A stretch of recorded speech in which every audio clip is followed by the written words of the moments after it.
नून वल्क़लमि वमा यस्तून।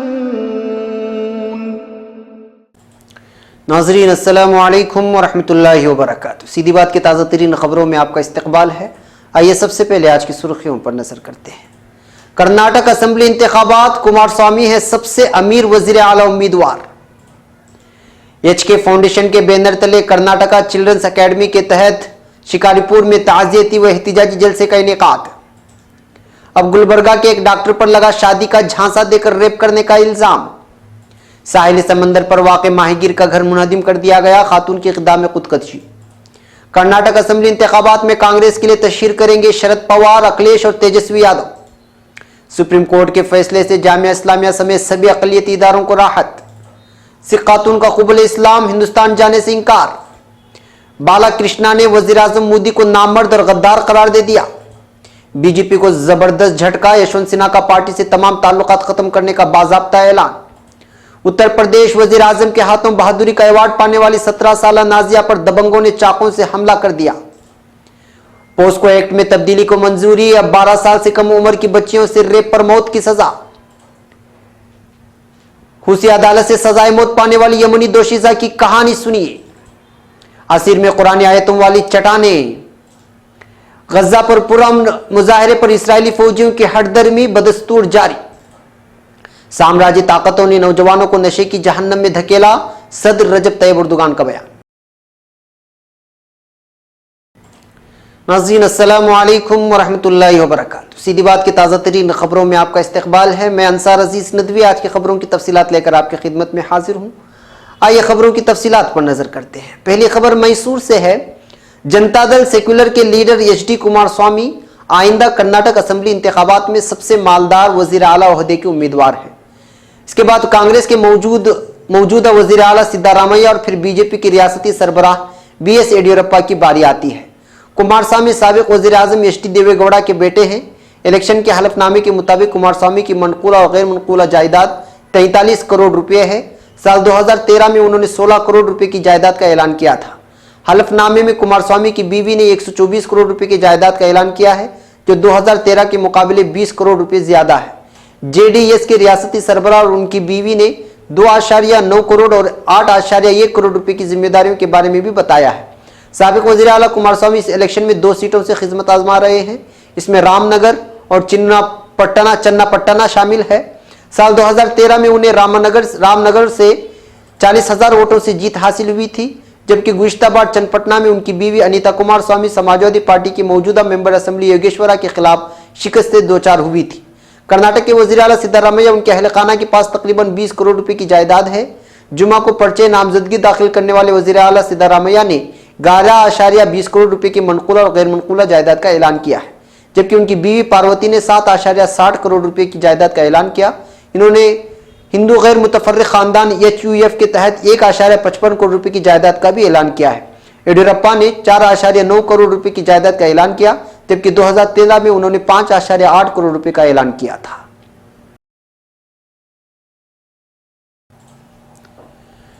अब खबर शिकारीपुर से। कर्नाटका चिल्ड्रंस एकेडमी के तहत गुलशन जुबैदा में मजलूमा आसिफा की इंसाफ की लड़ाई और उसकी ताज़ियत के लिए आह आसिफा के बैनर तले एक जलसे का इनेकाद किया गया। इस जलसे की सदारत डॉक्टर हाफिज कर्नाटकी ने की। इस जलसे में काफ़ी तादाद में ख़वातीन और जुबैदा ख़वातीन उर्दू डीएड कॉलेज की मुतअल्लिम व मुअल्लिमात ने शिरकत की। इस्तक़बालिया तकरीर करते हुए डॉक्टर आफाक आलम सिद्दीकी ने कहा कि आसिफा और इन जैसी दूसरी मासूम लड़कियों के साथ होने वाले वहशियाना वाक़यात ने हिंदुस्तान की ज़मीर को झंझोड़ कर रख दिया है, मगर अफसोस की बात यह है कि सिलसिला किसी तरह रुकने का नाम नहीं ले रहा। उन्होंने कहा कि इस तरह के वाक़यात तब तक नहीं रुकेंगे जब तक हम नहीं बदलेंगे। हमारी सोच बदलेगी तो समाज बदलेगा, माशरा बदलेगा और मुल्क का मिजाज बदलेगा। उन्होंने कहा कि हिंदुस्तानी समाज में आमतौर पर लड़कियों को दूसरे दर्जे का शहरी समझा जाता है। घर में लड़का पैदा हो तो जश्न मनाया जाता है, लड़की पैदा हो तो शोक मनाया जाता है। लड़कों को वालिदैन अच्छे और महंगे स्कूलों में दाखिल करते हैं और लड़कियों को सस्ते स्कूलों में दाखिल करते हैं। लड़कियों को घर में और घर के बाहर भी दूसरे दर्जे के शहरी जैसा बर्ताव बर्दाश्त करना पड़ता है। अब वक्त आ गया है कि हिंदुस्तान की ख़वातीन जागे और आसिफा की मजलूमियत और उसकी इंसाफ की लड़ाई लड़ते हुए अपने हक़ की लड़ाई को तेज़ करें।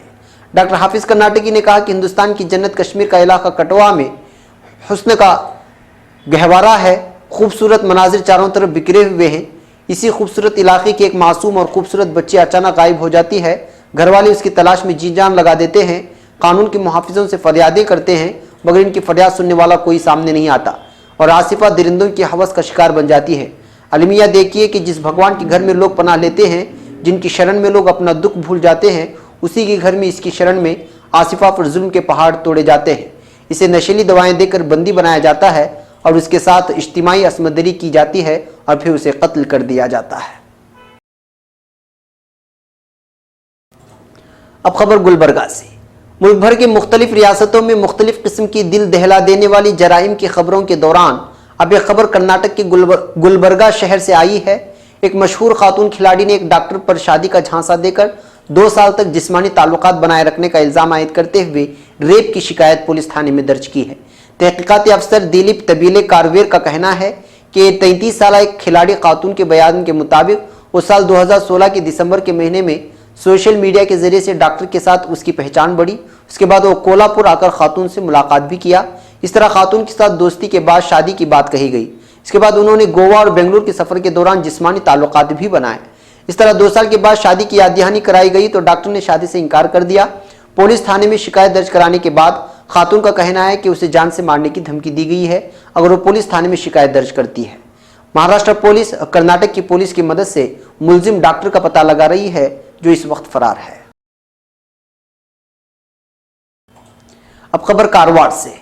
शहर के सागरा मसालिया नामी साहिल समंदर के पास वाक़ एक झोपड़ी को मुनहदिम करने के दौरान एक खातून की जानिब से जिस्म पर तेल छिड़ककर इक़दाम खुदकशी की वारदात पेश आई है। इतलात के मुताबिक ताल्लुका इंतजामिया की जानिब से साहिल समंदर पर आरिजी झोपड़ी पट्टी बनाकर रह रहे अवाम को बार बार आदेश दिया जा रहा था कि वह अवामी जगह पर इस तरह रिहाइश इख्तियार न करें, मगर इसके बावजूद माहीगीरों की जानिब से झोपड़पट्टी बनाकर रहने का सिलसिला जारी था, जिसकी वजह से इंतजामिया ने कल तमाम झोपड़पट्टियों को मुनहदिम करना शुरू कर दिया। इसी से दिलबर्दाश्ता यहाँ मुकीम खातून ने खुद पर तेल छिड़ककर आग लगाने की कोशिश की। फौरी इस औरत को जिला अस्पताल में दाखिल कराए जाने के बाद इब्तिदाई इमदाद फराहम की गई है। अब खबर कर्नाटक के इलेक्शन के ताल्लुक से। कर्नाटक में आइंदा माह की 12 तारीख को होने वाले असेंबली इलेक्शन के लिए कांग्रेस ने कमर कस ली है। पार्टी ने इंतखाबी तशहीर के लिए मुल्क के बड़े लीडरों की फहरिस्त तैयार कर ली है, लेकिन स्टार प्रचारकों की मुमकिना इस लिस्ट में कांग्रेस की साबिक सदर सोनिया गांधी का नाम नहीं है। कहा जा रहा है कि सेहत ठीक न होने की वजह से सोनिया गांधी की तशहीर के लिए कर्नाटक दौरे पर नहीं जाएंगे। कांग्रेस की स्टार प्रचारकों की मुमकिना लिस्ट में शरद पवार, अखिलेश यादव, तेजस्वी यादव का नाम शामिल है। कहा जा रहा है कि कांग्रेस शरद पवार से ज्यादा रैली कराना चाहती है। दरअसल कर्नाटक में बड़ी तादाद में मराठी लोग भी रहते हैं, ऐसे में शरद पवार की रैली उन्हें मुतासिर कर सकती है। वहीं बेंगलुरु के आसपास के इलाकों में उत्तर प्रदेश और बिहार से आए लोगों की बड़ी आबादी है, जिनकी हिमायत हासिल करने के लिए अखिलेश यादव और तेजस्वी यादव का सहारा लिया जा रहा है। इसके अलावा कर्नाटक में पार्टी के स्टार प्रचारकों की लिस्ट में साबिक वजीर आजम मनमोहन सिंह, पंजाब के वजीर आला कैप्टन अमरिंदर सिंह, सचिन पायलट, नवजोत सिंह सिद्धू, शशि थरूर, फिल्म अदाकारा नगमा और खुशबू का नाम शामिल है। वाज़ेह रहे कि कर्नाटक में 12 मई को वोटिंग होगी, जबकि वोटों की गिनती 15 मई को होगी। 224 सीटों में से सरकार बनाने के लिए 113 सीटों की जरूरत होती है। फिलहाल बरसरे इख्तियार कांग्रेस के पास 122 सीटें हैं, जबकि बीजेपी के पास 43 और जेडीएस के पास 37 सीटें हैं। ये इलेक्शन बीजेपी और कांग्रेस दोनों के लिए काफी अहम माना जा रहा है। अब खबर नई दिल्ली से। सुप्रीम कोर्ट ने कलकत्ता हाई कोर्ट के फैसले को खारिज करते हुए अपने एक अहम फैसले में कौमी अक़लियती कमीशन बराए इदारा जात को किसी भी अक़लियती इदारे को अक़लियती किरदार का दर्जा देने का अहल करार दिया है, जिसका जस्टिस एजाज सिद्दीकी ने खैर मकदम किया है और उम्मीद जाहिर की है कि अदालत उज़्मा के इस फैसले से जामिया मिल्लिया इस्लामिया समेत दीगर अक़लियती इदारों को बड़ी राहत मिलेगी। प्रेस कॉन्फ्रेंस से खिताब करते हुए जस्टिस सिद्दीकी ने कहा कि मौजूदा हुकूमत नहीं चाहती कि अक़लियतों से ताल्लुक़ रखने वाला कोई भी इदारा मजबूत हो। उन्होंने कहा कि बतौर चेयरमैन मैंने कौमी अक़लियती कमीशन बराए तालीमी इदाराजात की 10 साल तक जिम्मेदारी संभाली और जामिया मिल्लिया इस्लामिया समेत कई यूनिवर्सिटियों, कॉलेजों, स्कूलों को अक़लियती किरदार दर्जा दिया। लेकिन जब मरकज में मोदी की हुकूमत आई और 17 दिसंबर 2016 को मेरी मुद्दतकार खत्म हुई तो आज तक इस इदारे में कोई दूसरा चेयरमैन नहीं बनाया गया। उन्होंने कहा कि जब इसकी तकर्री का मामला अदालत पहुंचा तो वहां हुकूमत ने जवाब दिया कि हम चेयरमैन तलाश कर रहे हैं, लेकिन कोई मिल नहीं रहा। जस्टिस सिद्दीकी ने कहा कि दरअसल जब किसी भी इदारे को अक़लियती किरदार का दर्जा मिलता है तो वो बहुत पावरफुल हो जाता है और उसको बहुत ज़्यादा इख्तियारात मिल जाते हैं। इसलिए कोई भी हुकूमत नहीं चाहती कि आसानी से अक़लियती किरदार का दर्जा मिले। वो खुद अपने फैसले ले सकेगा और हुकूमत इसमें मुदाखलत नहीं कर सकती। उन्होंने कहा कि दूसरी आज़ादी ये है कि अक़लियती इदारा 100% अक़लियती बच्चों का दाखिला करने का अहल है। उन्होंने कहा कि मैं ये जो बातें बता रहा हूँ ये सब सुप्रीम कोर्ट के अलग अलग फैसलों में मौजूद है। आंखों की तकलीफ और बीनाई से परेशान अहबाब के लिए खुशखबरी। सीधी आई केयर सेंटर के नाम से नए अस्पताल का आगाज बेंगलुरु में हो चुका है। बेहतरीन सहूलियात के साथ, नए सेटअप के साथ अच्छी तिब्बी इमदाद पहुंचाई जाएगी। डॉक्टर आयशा नाजलीन से इस पते पर राबिता कर सकते हैं। अब खबर लाहौर से। बैसाखी मेले में शिरकत के लिए पाकिस्तान आने वाली हिंदुस्तानी खातून को किरण बाला ने पाकिस्तानी वज़ारत ख़ारिजा को एक ख़त लिखा है, जिसमें हिंदुस्तानी खातून का कहना है 16 अप्रैल 2018 को लाहौर की जामिया नईमिया में अपनी रजामंदी और खुशी से इस्लाम कबूल किया है। इसका इस्लामी नाम बीबी आमिना रखा गया है। उसने इस खत में लिखा कि उसने लाहौर के इलाके हंजरवाल एक रिहायशी नौजवान आजम से शादी कर ली है और वो वापस हिंदुस्तान नहीं जाना चाहती, लिहाजा उसके वीज़ा में तोसी की जाए। उन्होंने मजीद लिखा कि हिंदुस्तान में आमिना बीबी की जान को खतरा हो सकता है। हिंदुस्तानी खातून किरण बाला 12 अप्रैल को सिख यात्रियों के हमरा खुसूसी रेलगाड़ियों के जरिए वाघा के रास्ते से पाकिस्तान आई थी, जिनकी वीज़ा की मुद्दत 21 अप्रैल को ख़त्म हो जाएगी। जामिया नईमिया लाहौर के मुहतमिम मौलाना रागिब नईमी ने किरण बाला के इस्लाम कबूल करने और नया नाम आमिना बीबी रखे जाने की तस्दीक की है। मौलाना नईमी ने बताया कि 16 अप्रैल को किरण बाला 4 मर्द हजरात के हमरा उनके मदरसे जामिया नईमिया आई। किरण बाला ने हमारे इदारे के मौलाना कारी मुबशिर साहब के हाथों इस्लाम कबूल किया। कारी मुबशिर ने तमाम कानूनी कागजात देखकर उन्हें मुसलमान किया। आमिना बीबी और उनके शोहर कहाँ हैं उन्हें कुछ नहीं मालूम। वाज़ेह है कि बैसाखी के त्यौहार में शिरकत के लिए हिंदुस्तान से 1700 से ज़्यादा सिख यात्री 12 अप्रैल को पाकिस्तान आए थे। अब खबर विजयवाड़ा से। सियासी जिंदगी में बेहुदा जबान का इस्तेमाल एक आम चलन बन गया है। माजी में ऐसे कई वाक़यात सामने आए जिसको सुनने और देखने के बाद हिंदुस्तान के लोग दंग रह गए हैं। बिहार में पिछले असेंबली इंतखाबात के दौरान वज़ीर आज़म नरेंद्र मोदी ने एक इंतखाबी जलसे आम से खिताब करते हुए जेडीयू और राष्ट्रीय जनता दल के इतिहाद से दिलबर्दाश्ता होकर जेडीयू सरबराह और चीफ मिनिस्टर बिहार नीतीश कुमार के डीएनए पर सवाल खड़े किए हैं। ये सिलसिला यही नहीं रुका। चंद दिन कबल महाराष्ट्र में एक मीटिंग से खिताब करते हुए बीजेपी सदर अमित शाह ने बाबाए कौम महात्मा गांधी को चित्रबनिया चालाक कोमटी का मुखातब किया था, जबकि उत्तर प्रदेश के हालिया लोकसभा ज़िमनी इंतखाबात में यूपी के चीफ मिनिस्टर योगी आदित्यनाथ ने एसपी और बीएसपी के इत्तेहाद को सांप और नेवले की दोस्ती करार दिया था, जो मोदी के सैलाब के डर से एक छत के नीचे आकर जमा हो गए। जुनूबी हिंदुस्तान में इस तरह की जबान का बहुत कम इस्तेमाल होता था, मगर एक रोज़ कबल तेलुगु सिनेमा के मशहूर अदाकार और सियासतदान बालाकृष्णा ने वज़ीर आज़म नरेंद्र मोदी को नामर्द और गद्दार करार देकर एक नया वबाल खड़ा कर दिया है। बालाकृष्णा ने हिंदी जबान में इंतबाह देते हुए कहा कि मोदी की गद्दारी के बाद ये वक्त जंग का है। उन्होंने वज़ीर आज़म नरेंद्र मोदी पर आंध्र प्रदेश के साथ सस्ती सियासत का इल्ज़ाम भी लगाया और कहा कि वो नॉर्थ और साउथ इंडिया में तफरीक पैदा करने की कोशिश कर रहे हैं। बालाकृष्णा ने कहा कि ये तुम्हारे लिए इंतबाह है, तुम जाओ और बैंकर में छुप जाओ, मगर मादरे वतन तुम्हें नहीं छोड़ेगी। अगर तुम आवाम में जाओगे तो आवाम तुम्हें इस कदर मारेगी कि तुम मैदान छोड़कर भागने पर मजबूर हो जाओगे। मैं तुम्हें इस बात की गारंटी देता हूं कि तुम आंध्र प्रदेश और पूरे साउथ में एक सीट भी नहीं जीत पाओगे। बालाकृष्णा ने कहा कि एनडीआर के दौरान में तेलुगु वालों ने हकीकी इंकलाब क्या होता है पहले ही बता दिया है, दोबारा ऐसा करने से वो कभी नहीं घबराएंगे। अब खबर पटना से। बीजेपी से नाराज और मरकजी हुकूमत के मुखालिफिन आज पटना में एक स्टेज पर जमा हुए हैं। इस प्रोग्राम की क़ियादत यशवंत सिन्हा कर रहे हैं। यशवंत सिन्हा ने राष्ट्रीय मंच से बीजेपी से तमाम ताल्लुकात ख़त्म करने का ऐलान किया है। यशवंत सिन्हा ने कहा कि मैं बीजेपी से अपने तमाम ताल्लुकात ख़त्म करता हूं और आज इस मंच से इसका ऐलान करता हूं। यशवंत सिन्हा ने कहा कि मैं आज के बाद किसी पार्टी के साथ नहीं रहूंगा और ना ही किसी भी सियासी पार्टी से कोई रिश्ता रखूंगा। आज मुल्क में जमहूरियत खतरे में है। जिन लोगों ने जमहूरियत को खतरे में डाला उन ताकतों को हम ख़त्म कर देंगे। उन्होंने कहा कि पटना मेरा शहर है। आज से 4 साल पहले ही मैं सरगर्म सियासत से रिटायरमेंट ले चुका हूँ। मैं इंतखाबी सियासत से खुद को अलग कर लिया है। ऐसे में लोगों ने समझा कि मेरा भी दिल धड़कना बंद कर दिया है, लेकिन जब मुल्क की बात आएगी तो मैं बढ़ चढ़कर हिस्सा लूंगा। मुल्क के सवाल पर ही मैंने राष्ट्रमंच का क़याम किया है और ये मंच सियासी मंच नहीं है। उन्होंने कहा कि फिलहाल मुल्क के हालात मायूसकुन हैं और ऐसे में अगर आज हम खामोश रहें तो आने वाली नस्ल कसूरवार ठहराएगी। यशवंत सिन्हा ने कहा कि बिहार ने बड़ी तहरीकें पैदा की हैं। मरकजी हुकूमत पर यशवंत सिन्हा ने हमला करते हुए कहा कि पार्लियामेंट का बजट सेशन इतना छोटा कभी नहीं रहा, लेकिन हुकूमत हिंद ने मनसूबाबंद तरीके से पार्लियामेंट को चलने नहीं दिया। गुजरात इलेक्शन के सब सेशन को छोटा कर दिया गया। सेशन नहीं चलने से हुकूमत बहुत खुश थी। हुकूमत ने आदम एतमाद की तजवीज़ के सबब सेशन नहीं चलने दिया। इस सेमिनार में BJP member parliament Shatrughan Sinha, Bihar के अपोजिशन लीडर तेजस्वी यादव, शरद यादव और जेडीयू के नाराज लीडर उदय नारायण चौधरी भी शिरकत कर रहे हैं। अब खबर आगरा से। उत्तर प्रदेश के आगरा की रहने वाली बीए सेकेंड ईयर की तालिबा नाजिया, जिसको बहादुरी के लिए साले रवां ही अवार्ड दिया गया, उस पर हमला का मामला सामने आया है।